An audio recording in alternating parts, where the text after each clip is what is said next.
ஆகட்டும் பார்க்கலாம் ஆட்டத்தின் முடிவிலே 60-20 வெல்லுமாய் உலகிலேட்டு வந்துட்டார். எது மக்களுக்கு முக்கியம், எதனால பாதிக்கப்படுறாங்க, அதுதான் மெயின். சாராய கடை மூடிட்டாரு. ரவுடிசம் இத மொத்தமா ஒழிக்கணும்னு பார்த்தா 10 நாள்லயே இவ்வளவு தூரம் கொண்டு வந்திருக்காரு. அதான் எவ்வளவு பெரிய விஷயம் தெரியுமா? இவங்க இருந்தாங்க, டிஎம்கே ஆட்சியில இருந்தாங்க, ஒண்ணுமே எங்க. அவர் 10 நாள் தான் ஆகுது. 10 நாள் அவர் ஒன்னொன்னா பண்ணிட்டு இருக்காரு. நம்ம மதுக்கடை, நம்ம டாஸ்மார்க் மூடுறதா இருக்கட்டும், அதுவும் நல்லா பண்ணியிருக்காரு.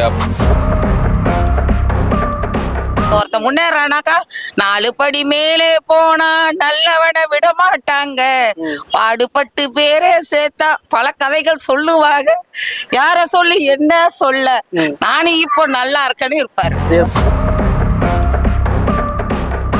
இப்ப போய் அந்த இடத்துல நீ பிரச்சனை பட, ஒரு பொம்பளைய போட்டு நீ போ, நீ பண்ணுவியா அப்படின்னு பேசினா எம்எல்ஏ சூப்பரா வந்து பேசுறாரு. இதுக்கு முன்னாடி இந்த ஏடிஎம்கே டிஎம்கே எம்எல்ஏ அப்படி பேசவே கிடையாது, யாருமே பேசல. அவரு சூப்பரா வந்து பேசினாரு. தாமுன்ற அந்த தம்பி வந்து நல்லா பேசினாரு. முன்னாடி இந்த எம்எல்ஏ எல்லாம் இந்த மாதிரி சாதாரண மக்களுக்கு களத்துல இறங்கி பாத்துருக்கீங்க? பண்ணவே இல்லை. நாங்க பாத்துக்கோமா, பண்ணவே இல்லை.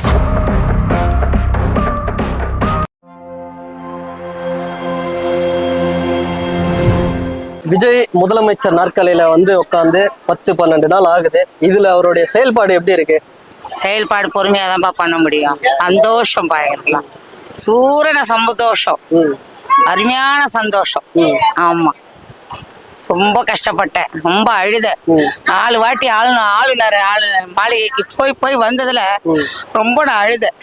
என் புள்ள வரலையாட்டு வந்துட்டாரு, பெரிய சந்தோஷம். ஆமா, ஒரு எம்ஜிஆர், ஒரு காமராஜரோட ஆட்சியை தருவாரு. ஆமா, கண்டிப்பா கண்டிப்பாக கிடைக்கும், அதுல மாற்றமே கிடையாது. எம்ஜிஆரையும் அண்ணாவையும் காமராஜரை விடவே ஒரு மேல போயிட்டாரு. ஆமா, சூப்பர் ஸ்டார் ரஜினிகாந்தே சொல்லிட்டாரு. ரஜினிகாந்த் எல்லாம் விடுங்க, அவர் வர பயந்து இருந்தாரு. சரிங்களா? ஆட்சிக்கு வந்தா நம்ம என்னமோ ஆயிடுவோம், நம்ம குடும்பம் நாசனம் ஆயிடும் அப்படின்னு சொல்லிட்டு அவர் பயந்து இருந்தாரு. ஆனா அவர் வரல. ஆனா இவர் வந்தாரு. யாரு என்ன செஞ்சாலும் பாத்துக்கலாம் அவர் கை. ஆமா, ஆகட்டும் பார்க்கலாம் ஆட்டத்தின் முடிவிலே 60-20 வெல்லுமாய் உலகிலேட்டு வந்துட்டாரு. ஓகே, சிஎம் ஆகி விஜய் சார் 10 நாள் ஆச்சு, 12 நாள். இதுல எப்படி அவரோட செயல்பாடு இருக்கு? நல்லா இருக்கா? நல்லா இருக்குது, வெரி குட்டா இருக்குது, நல்லா இருக்கு. அதாவது ஒரு மனுஷன் வந்து ஒரு வருஷம் ஆனாதான் அதோட இதெல்லாம் தெரியும்லாம் கிடையாது. 1 நாள் 2 நாள்லயே, புரியுதுங்களா? இப்ப நல்ல ஆட்சி கொண்டு வந்துருக்காரு. இங்க பாருங்க, சாராய கடையை மூடி இருக்காரு. மெயின் அதுதான், சாராய கடையை மூடி இருக்காரு. ரவுடிசம் எது மக்களுக்கு முக்கியம், எதனால பாதிக்கப்படுறாங்க, அதுதான் மெயின். சாராய கடையை மூடிட்டாரு. ரவுடிசம் இத மொத்தமா ஒழிக்கணும்னு பார்த்தா 10 நாள்லயே இவ்வளவு தூரம் கொண்டு வந்திருக்காரு. அதான் எவ்வளவு பெரிய விஷயம் தெரியுமா? இவங்க இருந்தாங்க, டிஎம்கே ஆட்சியில இருந்தாங்க, ஒண்ணுமே எங்கப்பா ரவுடிசம். இப்ப அந்த பேச்சுக்கே இடம்ல. இப்ப நான் தப்பு பண்றேன்னா நான் பயப்படுவேன். ஐயோ, அடுத்து நம்மள என்ன பண்ணுவாங்க? அவர் என்ன சொல்லியிருக்காருன்னா, உன்னை மட்டும் பாதிக்காது, குடும்பத்தை சேர்த்து பாதிச்சு விட்டுருவேன். அப்ப என்ன பண்ணுவாங்க எல்லாரும்? ஐயோ, நம்மளோட போறது இல்ல, நம்ம குடும்பமே பாதிக்குது அப்படின்னு சொல்லிட்டு இப்ப திருந்தறதுக்கு நல்ல ஒரு வாய்ப்பு கொடுத்துருக்காரு. இதுக்கு மேல அவங்க திருந்துவாங்க, நல்லவங்களா இருந்தா திருந்துவாங்க. சரிங்களா? இப்ப அண்ணன் வந்து ஜெயிச்சிருக்காரு. இதுக்கப்புறம் 5 வருஷம் இல்ல, 50 வருஷம் அவர் தான் வருவார். ஆட்சி மாற்றம் வேணும்னு கேட்டோம், மாற்றம் வந்துருச்சு. இதுக்கப்புறம் ஆட்சி மாற்றம் வேணாம் எங்களுக்கு, இந்த ஆட்சியே போதும் எங்களுக்கு. என்ன வந்து 13 நாள் கிட்ட ஆகுது. இப்போ அவரோட செயல்பாடுகள்லாம் எப்படி இருக்கு? செயல்பாடுலாம் நல்லா தான் இருக்கு. இப்போதான் வந்திருக்காங்க. அவங்க வந்தவனே அண்ணன் வந்து இந்த அளவுக்கு இறங்கி பண்றாருன்னா பெரிய விஷயம்தான். இவ்வளவு வருஷம் அவங்க இருந்தாங்க, எல்லாமே வந்தவனே எல்லாம் இப்போ சைன்லாம் பார்த்தீங்கன்னா நிறையத்துக்கு சைன் போட்டிருக்காங்க. இப்போ வண்டி பார்த்தீங்கன்னா அந்த ஜீப் அவங்க கூட பார்த்தீங்கன்னா நம்ம 40 வண்டி வந்து 2 கோடி சில்லறை தான் நம்ம விஜயண்ணா வந்து வாங்கியிருக்காங்க ஆட்சியில். அவங்க ஆட்சியில் வந்து 80 வண்டி வாங்கியிருக்காங்க, 8 கோடி 12 கோடின்னு கணக்கு காமிச்சிருக்காங்க. அப்படிங்கும்போது எல்லாமே நல்லா தான் பண்ணிட்டு இருக்காரு. ஆனால் ஒரு டைம் கொடுக்கணும். வந்தவனையே பண்ணலன்னு சொல்லும்போது எல்லாரும் விஜயண்ணா வந்துட்டாரு, என்ன பண்ணாருன்னா டைம் கொடுத்தா தானே பண்ண முடியும். அவர் வந்து 10 நாள் தான் ஆகுது. 10 நாள் அவர் ஒன்னொன்னா பண்ணிட்டு இருக்காரு. நம்ம மதுக்கடை, நம்ம டாஸ்மார்க் மூடுறதா இருக்கட்டும், அதுவும் நல்லா பண்ணியிருக்காரு. அப்புறம் இந்த வண்டி கொடுத்ததாகட்டும், எல்லாமே பண்ணிட்டு இருக்காரு. எல்லா இடத்துல லஞ்சம் வாங்கக்கூடாதுன்னு சொல்லியிருக்காரு. பிறந்த சர்டிஃபிகேட் வந்துட்டு இப்போ நம்ம மொபைல்லேயே வாங்கிக்கலாம்னு சொல்லியிருக்காரு. டைம் கொடுக்கணும். மினிமம் ஒரு அவர் என்ன சொல்றாரு, நேற்று கூட ஆதவனை பேசும்போது என்ன சொன்னார், 60 நாள் எங்களுக்கு டைம் கொடுங்க, 60 நாளுக்கு அப்புறம் நம்ம செயல்பாடு எப்படி இருக்குன்னு பாருங்கன்னு சொல்லியிருக்காங்க. அதுக்கேற்ற மாதிரி டைம் கொடுத்தா பண்ண முடியும். அண்ணன் கண்டிப்பாக பண்ணுவார்னால தான் மக்கள் அவரை நம்பி நாங்கள் உட்கார வச்சிருக்கோம். கண்டிப்பாக அவர் பண்ணுவார்.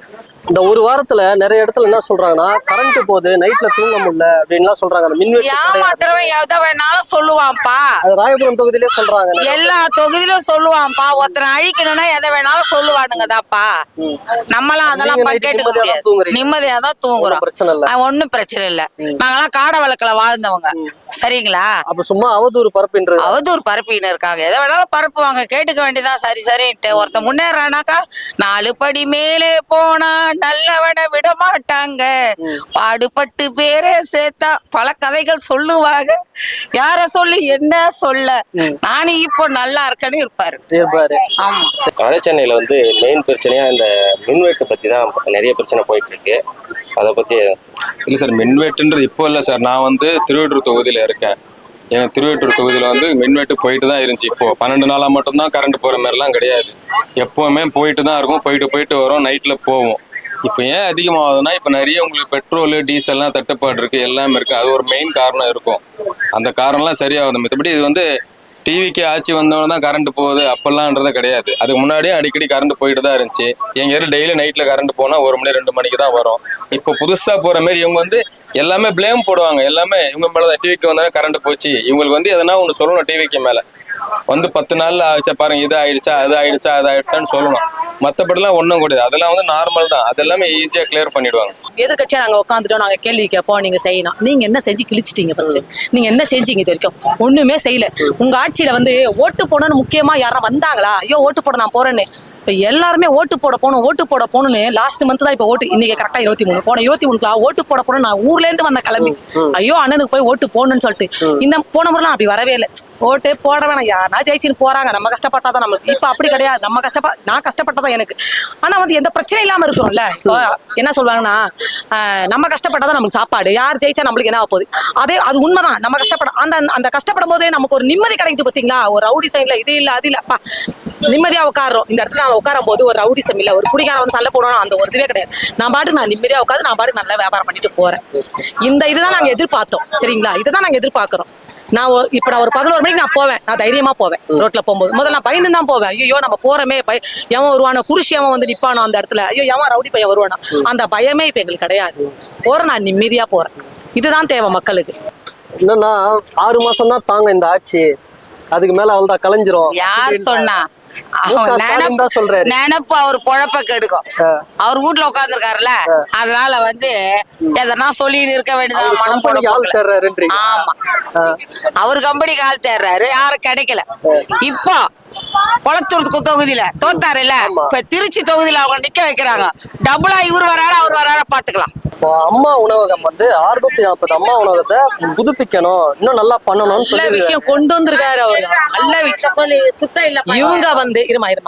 இவங்க வந்து இருக்கும்போது அம்மா உணவகத்தை வந்து மூடு, ஆனா மூட மாட்டேன் நாங்க திறப்போம், ஆனா படிப்படியா மூடி விட்டாங்க. ஆனா இப்ப இவர் வந்திருக்காரு. அந்த கட்சியில திறந்தாங்களா? அவர் யோசிக்கவே இல்லை. எந்த கட்சி கொண்டு வந்த அதிமுக அவர் யோசிக்கவே இல்லை. அவங்களே கொண்டு போல. இவர் என்ன சொல்றாருன்னா, மக்கள் நல்லா இருக்கணுங்க, மக்கள் நல்லா இருக்கும். எந்த கட்சி நீ கொண்டு வந்து அது ஒரு நல்ல விஷயம், நான் தொடர்றேன், அதை நான் மூடிடுவேன்ல அவர் சொல்லவே இல்லை. நீ எதை வேணா டிஎம்கே கொண்டு வந்து கூட சரி, மகளிருக்கு 1000 அவர் கொடுத்தாரு, நான் ஏன் கொடுக்கல அவர் யோசிக்கவே இல்லை. அதை நான் இன்னும் அதிகமாக்கி கொடுக்குறேன் மகளிருக்கு. இப்படிதான் அவர் சொல்றாரு. நான் என்ன சொல்றேன்னா, அதை கூட நீங்க கொடுக்காதீங்க, நாட்டுக்கு நல்லது பண்ணு. நாங்க வந்து இலவசத்தை நாங்க எதிர்பார்க்கல, நாங்க கஷ்டப்படுறது எங்களுக்கு போதும். நல்லாட்சியே கொண்டு வந்திருக்காரு. அவர் கொடுப்பாரு கொடுக்க மாட்டார்லாம் இல்ல, ஒரு நல்ல ஆட்சி வேணும். ஏன் எம்ஜிஆர் இருந்தாரு, ஜெயலலிதா அம்மா இருந்தாங்க, இவங்க 1000 கொடுப்பாங்க, இதை கொடுப்பாங்க, அதை கொடுப்பாங்க, ஓட்டு போட்டோம். காமராஜர் இருந்தார். நல்ல மனுஷங்க, நல்ல கல்வியை கொடுப்பாங்க, ஒரு நல்ல ஒழுக்கத்தை கொடுப்பாங்க, ஒரு பயம் இல்லாத ஒரு ஆட்சியை கொடுக்குறாங்க இவங்க. அதுதான் மெயின் எங்களுக்கு தேவை. அதை கொடுத்துட்டாச்சு. அதாவது ஒரு பானை சோத்துக்கு ஒரு சோறு உதாரணம். 5 வருஷத்துக்கு இந்த ஒரு 10 நாள் அவர் எப்படி கொண்டு வந்திருக்காரு பாத்தீங்களா? அவர் வந்து இப்படி உட்காந்துட்டு போறாரு, அப்படி உட்காந்துட்டு பேசக்கூடாது, நான் செயல்ல காட்டுறேன். பேசினா உனக்கு எனக்கு வித்தியாசம் இல்லாது. இப்ப இந்த அம்மா பேசுறாங்க, நான் பேச சண்டை போடும் போது இந்த அம்மா பேசுறாங்க, வயசுல பெரியவங்க, நான் கூட பேசினா இந்த அம்மாக்கு எனக்கு வித்தியாசம் இல்லாம போயிடும். நீ பேசி, அதை நான் செயல்ல காமிச்சிட்டு போயிட்டே இருக்கேன். பாக்குறேன் என்ன சொல்லுவாங்க, அந்த அம்மா பேசினாங்கப்பா, இந்த அம்மா பண்ணாங்க, அவங்க பாட்டுக்கு போயிட்டே இருக்காங்க. யாருக்கு நல்ல பேர் கிடைக்கும்? இததான் அவர் பண்றாரு. நீ என்ன வேணா பண்ணு.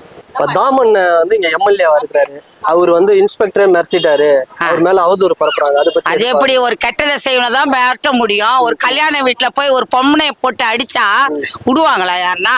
ஏப்பா நான் என்னன்னா அததான் கேட்கணும். நீ பாட்டுல எடுத்து அடுப்புல போட்டு ஒரு பொம்பளைய போட்டு அடிச்சா அவன் 3 வருஷம் லவ் பண்ணிட்டு போலீஸ் யூனிஃபார்மே நாங்க கழட்டுருவோம் பாக்குறியா அப்படி இப்படின்னு சொன்னாங்களாமே ஆளு ஒருத்தங்க. அதெல்லாம் யாரும் சொல்லல. இவங்க இப்பெல்லாம் எடுத்துக்கிறது பேசுறது அதெல்லாம் அதெல்லாம் இவங்க எல்லாம் எடுத்துக்கின்னு பேசுறது அப்ப ஒரு நியாயத்தை தான் கேட்டு நாயத்தை தான் கேட்டிருக்காரு. நான் தான் கேட்டார். அன்னைக்கு கூட வந்தாரு தம்பி. அப்பா நான் டவலை போட்டு சொன்னேன், அப்பா நீங்க யாருன்னு எனக்கு தெரியாது, டிவிக்கே என் பிள்ளையாலதான் உங்களுக்கு இந்த மாலையை அணிவிக்கிறேன், நீங்க இந்த தருவீங்க, அவர் பேரை கெடுக்காத நீங்க காப்பாத்தணும்னு சரிமாட்டாரு. தொகுதிக்கோட எம்எல்ஏ கேவி விஜய் தாம வந்த உடனே ஒரு மாஸ் சம்பவம் ஒண்ணு பண்ணிருக்காரு, சிறப்பா பண்ணாரு. இன்னும் என்னெல்லாம் பண்ணணும் நீங்க அவர் கோரிக்கையா வைக்கிறீங்க இந்த தொகுதிக்கு? இன்னும் என்ன பண்ணோம்னா இல்லங்க நல்லாதான் பண்ணிட்டு இருக்காங்க. இப்ப நம்ம தலைவர் அண்ணன் இருக்காரு, தளபதி இருக்காரு, அவர் எல்லாமே அவர் நல்லா தான் பண்ணிட்டு வர்றாரு. இவருன்னு பண்ணோன்னு இல்ல, அவரே வந்து என்னன்னு அதான் சொல்றேன், ரவுடிசம் ஒழிக்கிறது, சாராய கடை முறை எல்லாமே பண்ணிட்டு வர்றாரு. இப்ப இவர் வந்தாரு, எம்எல்ஏ வந்தாரு, தேவி தாமு வந்தாரு.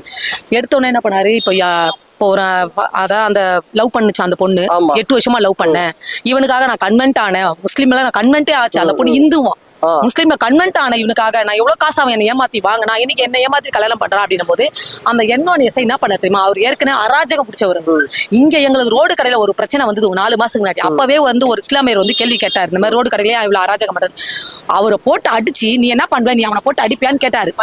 இன்னொருத்தரை போட்டு அடிச்சாரு. அது இவர் வந்து கேட்டாரு, அவங்க அந்த ஒரு சங்கத்துல இருந்து அவர் வந்து கேட்டாரு, நீங்க எதுக்கு இப்படி பண்ணீங்கன்னா, ஆமா நான் பண்ணுவேன் தான், என்ன இப்போ அடிப்ப நான் பேசினா அடிப்பேன், அப்ப நீ அடிப்பேன்னு கேட்டதுக்கு அவரு பல்ல அடிச்சு உடைச்சாரு. நீ அடிக்கலாமா, அரசு அதிகாரி எங்களுக்கு காவலர்ன்றது பாதுகாப்புக்கு தான் நீ நிக்கிற, என்ன நீ அடிக்கிறதுக்கு உனக்கு யார் ரைட்ஸ் கொடுத்தது, உனக்கு யார் உரிமை கொடுத்தா, ஃபர்ஸ்ட் ஒரு பிரச்சனை தான் அதை தீக்க தான் நீ வரணும், அதுக்கு என்ன நீ போட்டு அடிப்பியா? இந்த இடத்துல அவர் அடிச்சாரு அவங்கள போட்டு, அதுவே பெரிய இஷ்யூ ஆக வேண்டியது எலெக்ஷன் டைம். அப்ப அப்படியே மூடி மறைச்சிட்டாங்க, அதை விட்டுட்டாங்க, சரிங்களா, விட்டுட்டாங்க. இப்ப போய் அந்த இடத்துல நீ பிரச்சனை பட, ஒரு பொம்பளைய போட்டு நீ போ நீ பண்ணுவியா அப்படின்னு பேசினா எம்எல்ஏ சூப்பரா வந்து பேசினாரு. இதுக்கு முன்னாடி இந்த ஏடிஎம்கே டிஎம்கே எம்எல்ஏ அப்படி பேசவே கிடையாது, யாருமே பேசல, அவரு சூப்பரா வந்து பேசினாரு. தாமுன்ற அந்த தம்பி வந்து நல்லா பேசினார். எப்படி நீ கை வைப்ப, யாரை கேட்டு கை வைப்ப, நீ பிரச்சனை அதை தீர்வு தான் நீ கொண்டு வரணும், வாங்க 2 பேரும் பேசுற என்ன நடந்ததுதான் நீ விசாரிக்கணும். முன்னாடி இந்த எம்எல்ஏ எல்லாம் இந்த மாதிரி மக்களுக்கு களத்துல இறங்கி பாத்துருக்கீங்க? பண்ணவே இல்ல, நாங்க பாத்துக்கோப்பா, பண்ணவே இல்ல. ஒரு பிரச்சனை கூட வரவே மாட்டாங்கப்பா, அவங்க அங்க இருந்தே எடுக்க மாட்டாங்க, கண்டுக்கவே மாட்டாங்கப்பான்றேன்னு. அவர் எம்எல்ஏனா எனக்கு மூஞ்சே தெரியாது, அதுக்கப்புறம் தான் தெரிஞ்சது கொஞ்சம் வருஷம் கழிச்சுதான் இவர் தான் எம்எல்ஏவா அப்படின்னு செய்யல. இப்ப இங்க சாலை ஓரத்துல இப்ப நம்ம இந்த நடைபாதை இங்க கடையெல்லாம் இருக்குது. ஆமா. இப்ப இங்க சிறுநீர் கழிக்கணும்னா இங்க இருந்து ரொம்ப தூரம் போக வேண்டியதா ஒரு குற்றச்சாட்டு. அதெல்லாம் கொஞ்சம் ஏற்பாடு பண்ணி என்ன நீங்க என்ன கோரிக்கையா வைக்கிறீங்க அதை சொல்லுங்க. நாங்க என்னப்பா கோரிக்கை வைக்க போறோம், பக்கத்துல தான் வர மக்களுக்கு அது கொஞ்சம் நல்லா இருக்கும், இவரு வந்தாரு இதெல்லாம் பண்ணாரு அப்படின்ற ஒரு ஆர்வம், ஒரு சந்தோஷங்கள், அவ்வளவுதான். இப்போ யாரையும் நாடி போட தேவையில்ல, வர ஜனங்களுக்கு பாத்ரூம் எங்கன்னு கேட்டா வருதுமா, நல்லா கிளீனா இருக்குது போங்க அப்படின்னு சொல்லலாம், அதுக்குதான், வேற ஒண்ணும் இல்ல. அப்போ கண்டிப்பா பண்ணுவாரு, கண்டிப்பா பண்ணுவாருப்பா, பண்ணாதெல்லாம் இருக்க மாட்டா, கண்டிப்பா பண்ணுவாரு. சரிங்க. ஆமா, விஜய் வாழ்க, விஜய் குலம் வாழ்க, குடும்பத்தோட நல்லபடியா வாழணும், அதான் எனக்கு தேவை. சரி தம்பி, இப்போ எப்படின்னா சினிமால பாக்குற மாதிரி போயிட்டு இருக்கு அரசியல்ன்றது. முதல்ல நாங்க சினிமால தான் பார்த்தோம், ஒரு ஹீரோ வருவாரு, ஒரு ஹீரோ வருவாரு, நீ இத பண்றியா, அதை பத்தியா கற்பழிக்கிறியா, குட்டிக்கிறியா, இதெல்லாம் தான் வந்து பண்ணுவாங்களே கண்டு. ஆனா இதை நாங்க சினிமால தான் பார்த்தோம், இப்ப வந்து நடைமுறையாவே வருது, எங்களுக்கு இதுவே ரொம்ப சந்தோஷமா இருக்கு. நல்லா ஆட்சிப்பா, நல்லா தொடரட்டும் இந்த ஆட்சி, எங்களுக்கு மாற்றம் வேணா, இந்த மாற்றம் எங்களுக்கு போதும், இதுவே கண்டினியூ ஆகும். குடும்பத்தை பத்தியே சொல்லு, அவங்க வாழ்க, அவங்க குடும்பம் வாழ்க, அவங்க நல்லா ஆட்சி முதலமைச்சர் என்ன சொல்ல விரும்புறீங்க? நல்லா ஆட்சி கொடுத்திருக்காரு தளபதி அண்ணா, நீங்க நல்லா இருக்கணும், 100 வயசு நல்லா இருக்கணும், நிம்மதியா இருங்க, யாரு எதை பேசினாலும் காதுல வாங்கிக்காதீங்க, நீங்க போற பாத்துல கண்டினியூவா போயிட்டே இருங்க, உங்க பின்னாடி நாங்க வந்துட்டே இருப்போம், கவலையே படாதீங்க, உங்களுக்கு நாங்க இருக்கோம், காதுல வாங்கிக்கணும்னு சொல்லு, உங்க பின்னாடி நாங்க வந்துட்டே இருப்போம், நீங்க கவலையே படாதீங்க, போறீங்களா அந்த பாதையை நோக்கி போயிட்டே இருங்க, உங்க பின்னாடி நாங்க வந்துட்டே இருப்போம், நல்லதே நடத்துங்க, நல்லதே நடக்கும், நல்லதே எதிர்பார்ப்போம், சரிங்களா, உங்களை நம்பி நாங்க வரோம், நாங்க வந்துட்டே இருக்கோம். யாரை பத்தி பயப்பட வேணாம், சரிங்களா, பேசுறோம், யாரை பத்தி நீங்க பயப்பட வேணாம், இவங்க அப்படி பண்ணுவாங்க அப்படி, நாங்க இருக்கிறோம், உங்களுக்கு ஃபுல் சப்போர்ட் நாங்க இருக்கிறோம், மக்கள் நாங்க இருக்கிறோம், எங்களை நம்பி நீங்க 8 கோடி மக்களும் இருக்குது தம்பி, கவலைப்படாதீங்க. எனக்கு 64 வயசு ஆகுது, நானே இப்படி எங்க பேசும்போது அப்ப யூத்துக்கு எப்படி பேசுவாங்க யோசிச்சு பாருங்க.